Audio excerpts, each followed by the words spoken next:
ये प्रतापगढ़ है भैया और मेरा नाम है अनुपम तिवारी और आप देख रहे हैं प्रतापगढ़ अड्डा।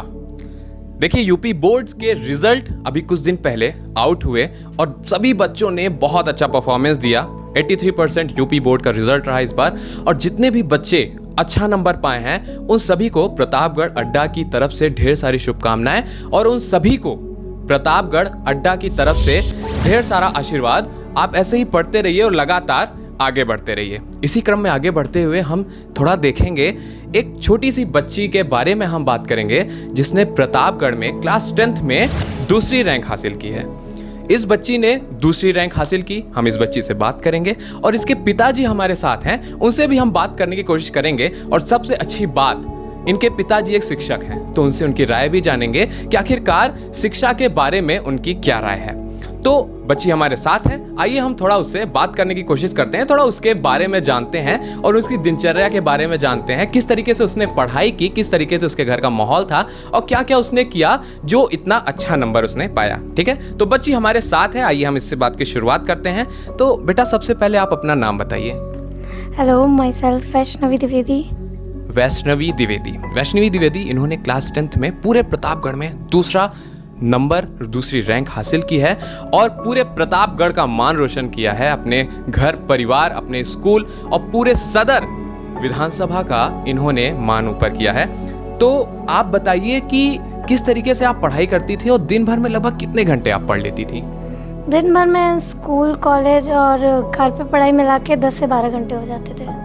तो 10 से 12 घंटे आप पढ़ाई करती थी और पढ़ाई के साथ साथ आप क्या करती थी? क्या आपको टीवी देखना पसंद है? मतलब क्या क्या चीज़ें हैं जो आपको पसंद है एक्स्ट्रा में पढ़ाई के अलावा? गाने सुनने अच्छे लगते थे लेकिन टीवी बहुत कम देखती थी क्योंकि हमने टीवी बंद भी करवा दी थी।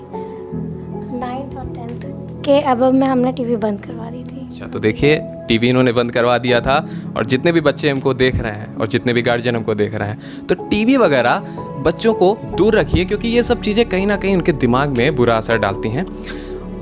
अपने नंबर बताइए कि कौन कौन से आपसे सब्जेक्ट थे और हर सब्जेक्ट में आपने कितने कितने नंबर पाए हैं? सबसे पहले मैंने हिंदी में 92, इंग्लिश में 96, संस्कृत में 96, हिंदी में 92, साइंस में 94, इंग्लिश में 96 और एसएसटी में 93।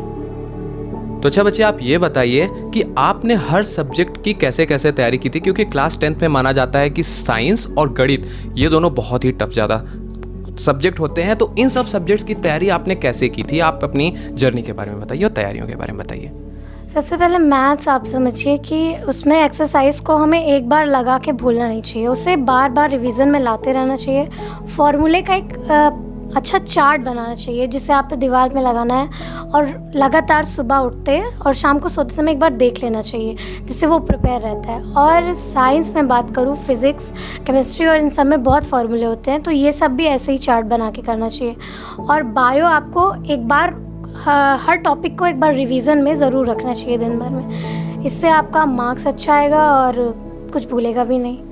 अच्छा बताइए कि सामाजिक विज्ञान, संस्कृत, इन सब की तैयारियों को कैसे किया जाए?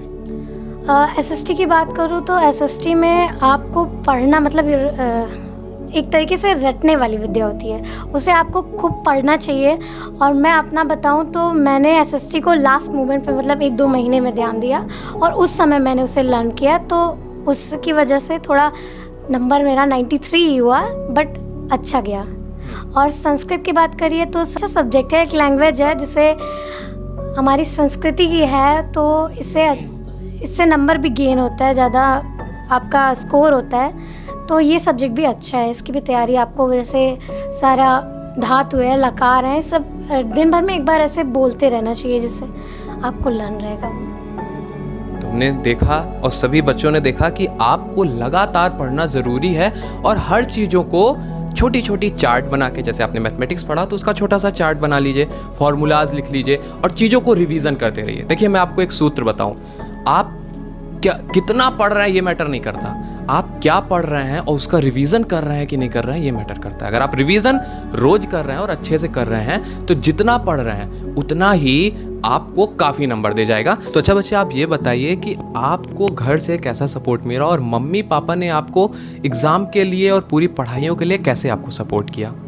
सबसे पहले मेरे पापा ने मुझे बहुत सपोर्ट किया है। उनका दिन भर में मुझे वो 1 आध घंटे पढ़ाते भी थे, क्योंकि वो भी टीचर हैं। और पापा मेरे बहुत सपोर्ट किए मुझे, और मम्मी ने भी बहुत सपोर्ट किया है। वो सुबह मुझे उठाती थी। और तो अब हम वैष्णवी के पिताजी से बात करते हैं और जानते हैं इनकी बच्ची के बारे में कि इनका क्या योगदान रहा इनके बच्ची के टॉप करने में। तो सर, आप सबसे पहले अपना नाम बताइए। रामकृष्ण द्विवेदी। तो रामकृष्ण द्विवेदी जी एक शिक्षक भी हैं, तो सर आप कहाँ पे शिक्षक हैं, थोड़ा इसके बारे में हमें बताइए। मुख्यालय से 10-12 किलोमीटर दूर है राजर्स टेंडर इंटर कॉलेज रामनगर अठुआ। वहाँ पे हम सहायक अध्यापक विज्ञान हैं। तो सर अच्छा, आप बताइए कि आप अपनी बच्ची के बारे में बताइए, किस तरीके से पढ़ती थी और किस तरीके से इसकी जर्नी रही। आप एज अ पिता उसको किस तरीके से देखते हैं इसकी जर्नी को। देखिए, बच्चों को पढ़ाते समय उनके ऊपर ज़बरदस्ती लोड न डालिए। उनमें ये अपने आप में इंटरेस्ट पैदा हो कि हमें पढ़ना है। किसी के पढ़ाने से बच्चे नहीं पढ़ेंगे जब तक उनमें स्वयं ये जागरूकता न हो कि हाँ हमें ये पढ़ना है। और जब तक बच्चे भागेंगे सब्जेक्ट से, कुछ नहीं होगा। उनमें जागरूकता होगी, क्वेश्चन नहीं आ रहा है फिर आएगा, तो जब अपने आप से करेंगे, हाँ उनको आप गाइड करते रहिए, लेकिन ज़बरदस्ती प्रेशर ना बनाइए कि अब बच्चे ये तुमको करना है, आज इतनी एक्सरसाइज करना है। और हमारी बिटिया है तो हम तो इसको कहना नहीं पड़ता था कि बेटा तुम पढ़ो, ये अपने आप पढ़ती थी। कभी कभी तो हमको ये लगता था कि बेटा आप सो जाओ, ठीक है, अब सुबह उठना बहुत देर हो गई, नहीं सुबह नहीं उठने में दिक्कत होगी। तो ठीक है, बच्चे हैं अपना, इनके ऊपर ज़बरदस्ती प्रेशर नहीं, अपने मन से पढ़ेंगे, ठीक रहेगा। तो सर आप हमें थोड़ा बच्ची के एग्ज़ाम के समय का हाल बताइए कि कैसे इन्होंने अपने एग्ज़ाम्स को पूरा दिया था। देखिए, एग्ज़ाम तो शुरू में बहुत अच्छा गया, लेकिन अब बीच में 26 फरवरी को हमारे बड़े भाई जो है वो अचानक हार्ट अटैक से एक्सपायर हो गए। तो उसके बाद तो फिर बड़ी समस्या हो गई एग्ज़ाम में, और फिर तो मैं तो बिल्कुल ही नहीं ध्यान दे पाया। और इसके बाद फिर रिश्तेदार वगैरह जो थे इसको कॉलेज ले जाते थे, एग्ज़ाम होता था, आते थे, तो घर का माहौल थोड़ा सा गड़बड़ हो गया आधे पेपर के बाद। लेकिन फिलहाल ओवरऑल ठीक आया, अच्छा रहा। चलिए सर, बहुत अच्छी हुआ, क्योंकि इतनी विषम परिस्थितियों में भी बच्ची ने पूरे ज़िले में टॉप किया और ये बहुत अच्छी बात है। इसके लिए मैं आपको बधाई देता हूँ। वैष्णवी से बात किया हमने, वैष्णवी के पिताजी से बात किया, और ऐसे ही बहुत से बच्चे हैं जिन्होंने अपनी बहुत मेहनत के साथ बहुत अच्छा नंबर लाया है। एक बार फिर मेरी तरफ से और प्रतापगढ़ अड्डा की तरफ से उन्हें बहुत बहुत शुभकामनाएं। देखिए, मैं कुछ बात आपको आखिरी में चलते चलते बता देना चाहता हूँ। देखिए, मैं अपने बारे में बताऊँ, मैंने भी 2016 में मेरी प्रतापगढ़ में 5वीं रैंक थी। मेरा 94.6% था क्लास 12th में। तो आपको जो मैं सीधी बात बताना चाहता हूँ इसके माध्यम से, मैं अपना अनुभव, बच्चों का अनुभव सबको साझा करूँगा कि लगातार पढ़ना ज़रूरी है। और एक दिन में टॉपर नहीं बनते, टॉपर बनने के लिए साल भर पढ़ना ज़रूरी है। एक दिन में पढ़ के आप पास हो सकते हैं, एक दिन में पढ़ के आप टॉप नहीं कर सकते।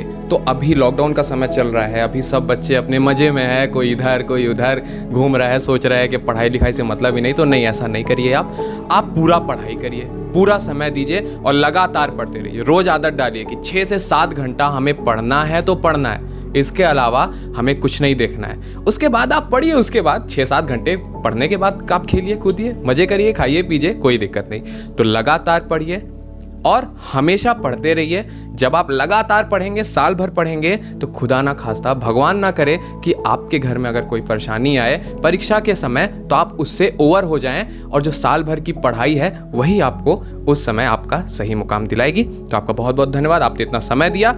एक बार फिर से मैं आपको कहूँगा कि वीडियो को लाइक करिए, शेयर करिए और चैनल को सब्सक्राइब करिए और ज़्यादा से ज़्यादा लोगों तक हमारी बात को पहुँचाइए। और इस बच्ची का उत्साह बढ़ाने के लिए इस वीडियो को ज़्यादा से ज़्यादा शेयर करिए। Thank you. Thanks for watching. अगर आपको वीडियो पसंद आ रही है तो वीडियो को लाइक करें, चैनल को सब्सक्राइब करें, घंटा जरूर दबाएं और हर अपडेट के लिए हमारे व्हाट्सएप और फेसबुक प्रतापगढ़ अड्डा से जरूर जुड़ें।